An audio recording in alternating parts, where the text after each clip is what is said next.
If your track sounds decent, but flat, boring, or weirdly lifeless, this is probably why.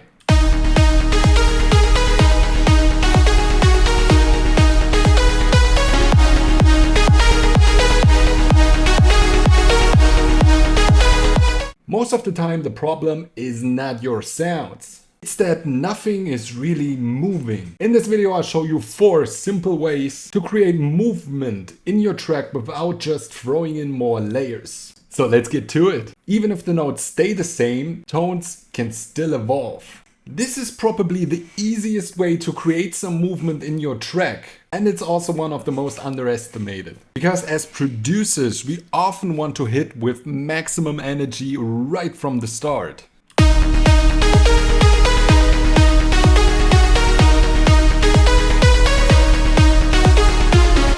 But if we hold back just a little bit, we can actually gain movement. For example, in the first half of this drop, I'm using a filter automation and putting back just a small amount at the top end. It's just a tiny bit, so like 3 or 4%, but it already has a huge impact. At first that might feel like I'm weakening the lead, but when the second half hits fully open again, it feels bigger. Not because the sound changed completely, but because it evolved. And that's the key. The listener feels movement. The lead is not just repeating, it's developing.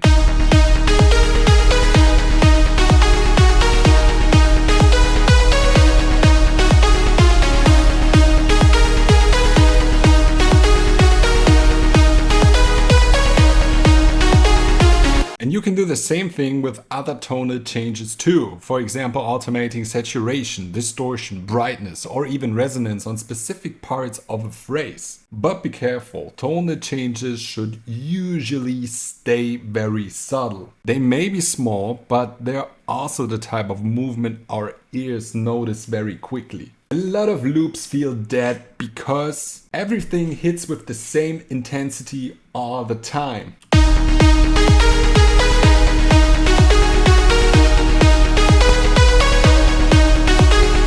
And one simple way to fix that is to emphasize certain moments in the phrase. In this example, I'm pushing the second half of the bar forward with a small 1 dB volume increase. It's a tiny change, but it changes the feel immediately.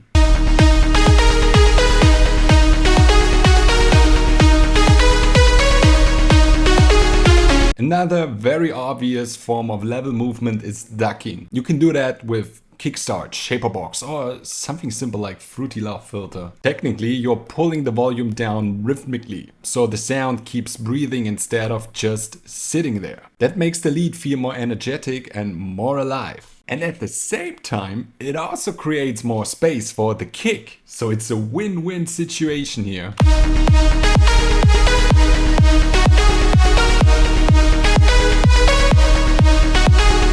Alright, space can move too. Not everything needs to move left and right, in fact that gets messy very quickly, but if supporting elements shift in width or position over time, your track instantly feels more dimensional and more alive. Let's look at this pad sound right here.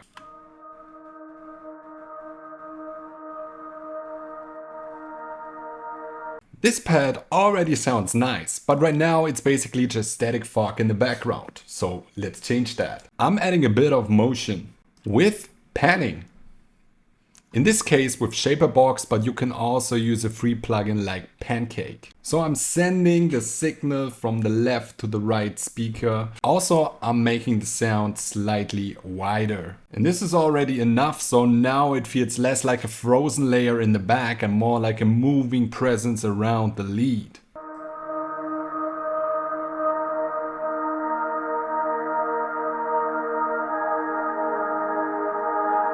Another great way to create spatial movement is reverb automation. Even solid changes in space can make a sound feel more alive. That's the goal here. Think of stereo movement like air in the room. It feels fresher when it's not completely still, right? One word of caution though. These techniques can enhance your sound a lot, but it can also make a mix feel unfocused.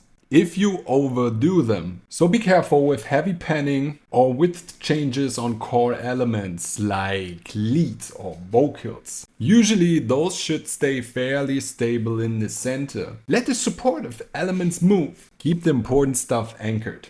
That's a pretty good golden rule. The fourth type is arrangement movement. This one is huge because sometimes your sound design is actually fine. The section just says the same thing for too long. That's the basic problem here. Movement can be simple as taking one thing away, changing a rhythmic answer, or creating a tiny movement of contrast. For example, if only I bring this lead layer right here, only in the second half of the drop the whole section feels more dynamic and the payoff gets even bigger in the second part of the drop.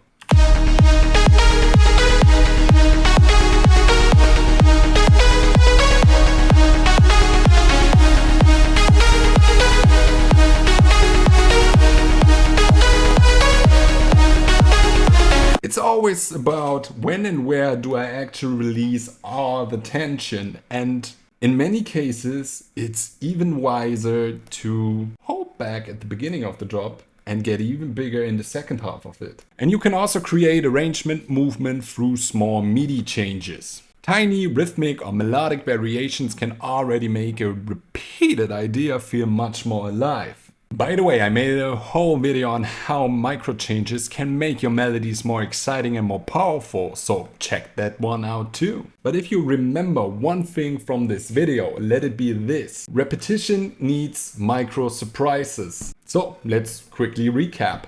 This was the loop before the movement changes.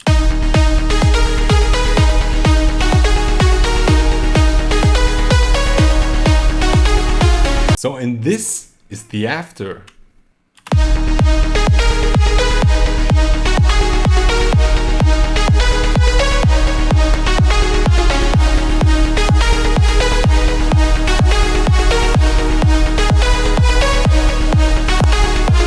None of these changes are huge on their own. A track usually starts feeling alive when multiple small movements work together: tone, level, stereo, and arrangement. You don't need more layers, you need more evolution. And if this helped, leave a like and subscribe if you want more production content like this.